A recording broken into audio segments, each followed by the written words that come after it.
Greetings, Skeechlings. Skeech Prime here with my live reaction of Four Knights of the Apocalypse, Chapter 135. Alright, so... Peligard. Will he remain foe, or will he become ally? I assume they're going to talk to him before any altercations occur, but they seem to be in, like, his hunting grounds or whatever is in this woods with his pack of dogs. So yeah. Also, look, there's one of Galther's legs. Oh, look, in his arm. So, yeah, the conversation. Oh, those pages are loading slow. I'm gonna change to the thing. Doo-doo. There we go. Long form. Okay, so we're at his private estate, it seems like. What could this even be for? It's gotta be a trap, right? Asking to have dinner with us? That's insane. You think he'll try to poison us? If only Nisians was here. I think Galther's actually testing it with his finger. Nice acidity, full body, very good wine. It is. If you like it, then have all you like. So he comes through the door and he has a family. Wait, why do they look vaguely familiar? Oh yes, let me introduce my family. Go on now, say hello. God, that kid really inherited all the worst traits of his father. My name's Fiona. Where is the cake? This woman's got some boobage, so I bet she's got some cake, if you know what I mean. I hear you're, holy knights like my husband. This is Dick, our son. Okay, Grayson. Hi. Yes, hello. But imagine, running into a legendary hero in this world. It's an honor. Goat scent of lust I am. You can keep quiet, please. What? Oh, you tried to silence him. Are you sure about that? He blocks with his fucking goblet.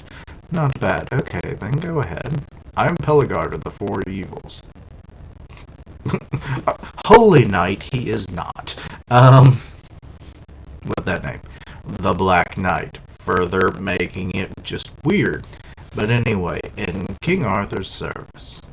Now, okay, if he's the Black Knight and we know the Green Knight, what are the other two supposed to be? Like, is there a Chartreuse Knight? There was that weird looking one. Now, what brings all of you here today? If you'd like to tell me, I'm all ears. Is that a question, or is it meant to be an order? Oh boy. How about we do it like this, then? We'll take turns asking and answering questions. We're all free to lie, of course. Okay. A bit of a game he's got now. Now, as for me, I'm going to be completely open and honest, mind you. You've got a specialist in controlling people's minds, and by this point, Anne, you're well known in Camelot for your magical prowess. Okay, so that is a good point to make, because if you lie to her, fucking shit goes down. Quite literally, gravity. Shall we perhaps leave you alone, dear? Oh yeah, you could bring a few more bottles of wine in. Alright, enjoy your dinner then. Let's go, Mom. Okay. If that's your offer, then I'll go first. Tell me what's behind all the strange things happening in Camelot. Oh, the little girl's eating while her brother's just kind of freaking out. Like, why are people who were once dead now alive and well in this world? Hey, whoa. Also, I guess she probably doesn't know that. Should we even call them the same person at all? I'll report that the moment a reborn person is taken back to Britannia, they simply disappear like they were made wholly of smoke. Oh, that's sad. My answer is that they are neither the real thing nor a mere mirage. Call it an illusion based on reality, perhaps. I I mean, Arthur is a reality bender, so it makes sense. Camelot has the power to manifest people's strongest wishes. It uses the land taken from Britannia to create an environment where you can live with your dead child just as they existed. Oh, wait, is his family dead? More extreme wishes, such as to destroy or save the world, aren't possible because they're simply too large and vaguely defined. However, it makes sense. Watch 8 million or read 8 billion wishes. Like, that was a really good scenario if everyone got a genie and got all one wish.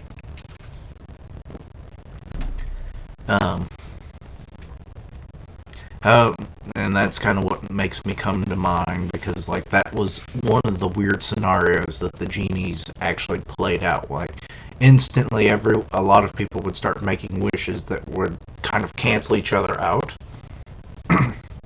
because of that, vague definition of things. However, things created here in Camelot can retain their form forever, never withering away. As they say, though, they step outside of Camelot, there's no saving them. That's how this world works. He's still talking, so the dude's like, no. I'm sorry, excuse us, I suddenly feel sick to my stomach. Come on, let's go. So he's dragging his sister. Big bro? Are those two with you as well? No, he just wanted to bring his sister back to Britannia from here. And you're lending a hand, eh? Damn, he just ripped off of that tricky leg. You know the more people you bring out of this world like that, the smaller our source for wishes, the more land we lose, and the worse King Arthur's mood gets. Wait a minute. So what, when they leave, they take the land back with them? Interesting.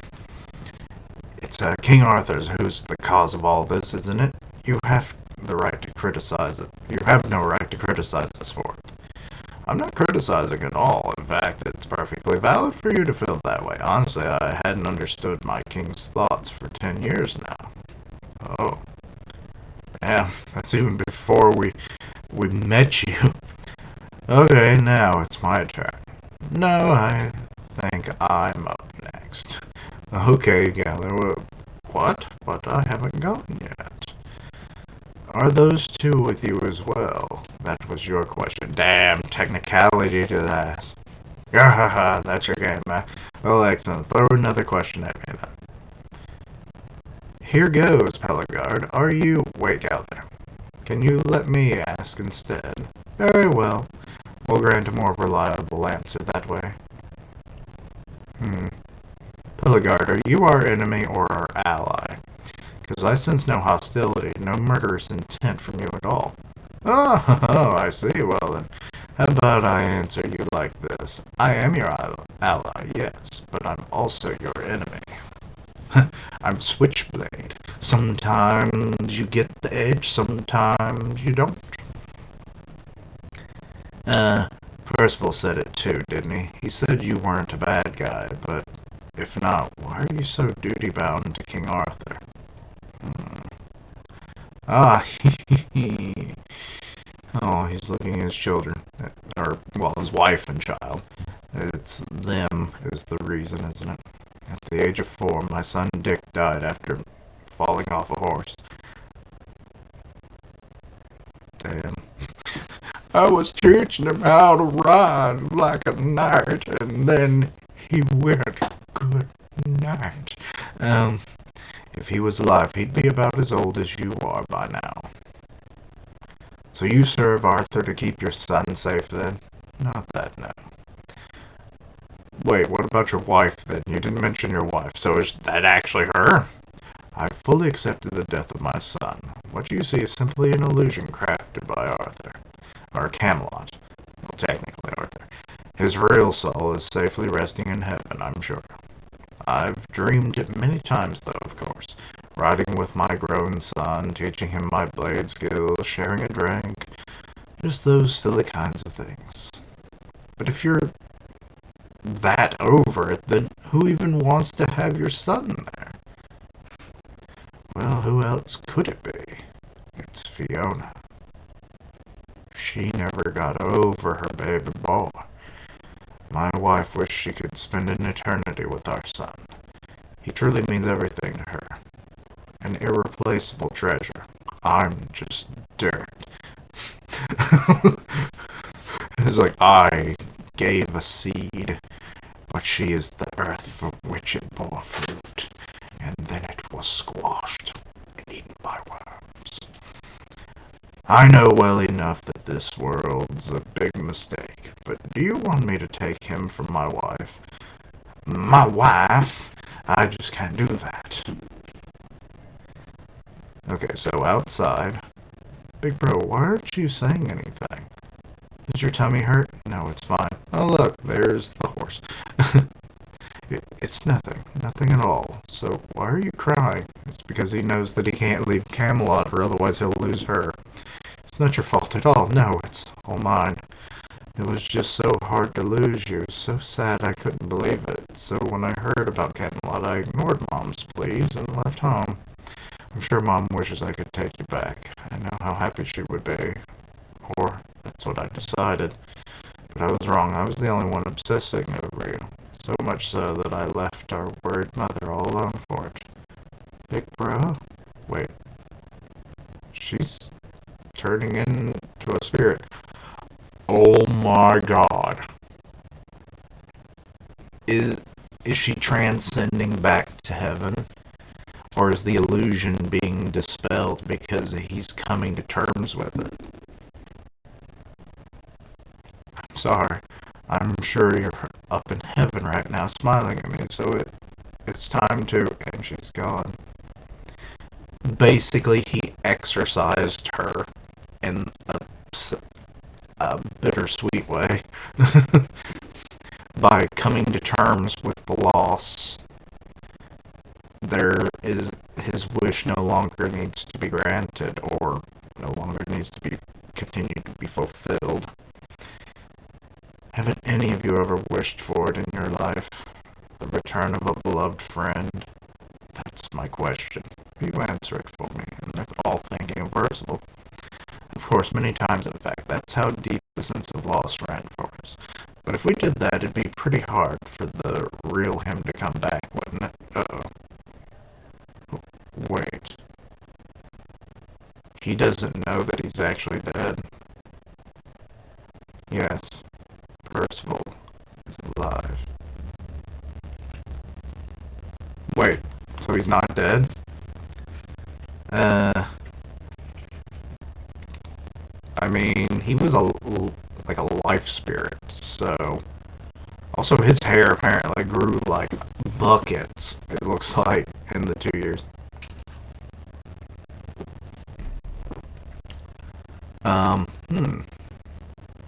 Interesting. So that seems to be the end of the chapter. So Percival is alive. So it really wouldn't be him. But could the wish be granted if the person isn't dead? Now I'm kind of wondering. Also, what other wishes do people get?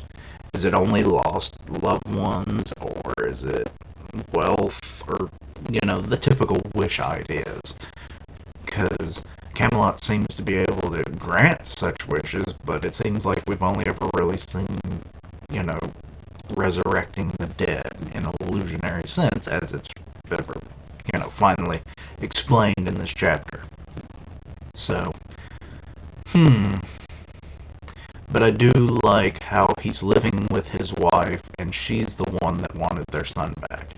He came to terms with it, but she did not. I mean, a mother's, burden.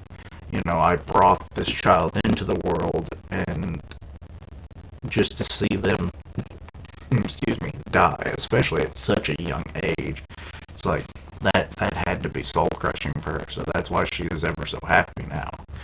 So, I mean, he can't be more than 10 at this point, so it makes me kind of wonder what's the aging process here?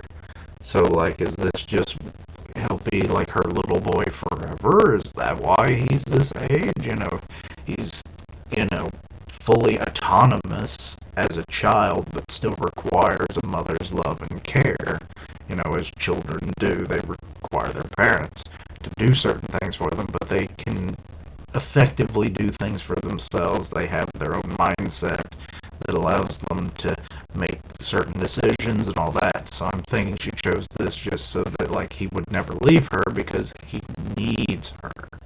You know, so as much as she needs him, because it, you know, destroyed her probably emotionally, physically, and mentally. So that's probably why he's only this age. Because, I mean, it's been going on for 2 years, but, like, time probably moved at the same pace. So he's, what, 6 at most? I don't know. But yeah. That's about all I have to really say. I was a little surprised, but, well, I guess we'll find out more about Percival with him being alive. I mean, he was a life spirit, so it makes sense. You can't really kill life itself. Where does it go? He wasn't alive to begin with. He was just born into the body of someone, or put into the body of someone. So, like, if you could recreate his body, would the life spirit re-inhabit it?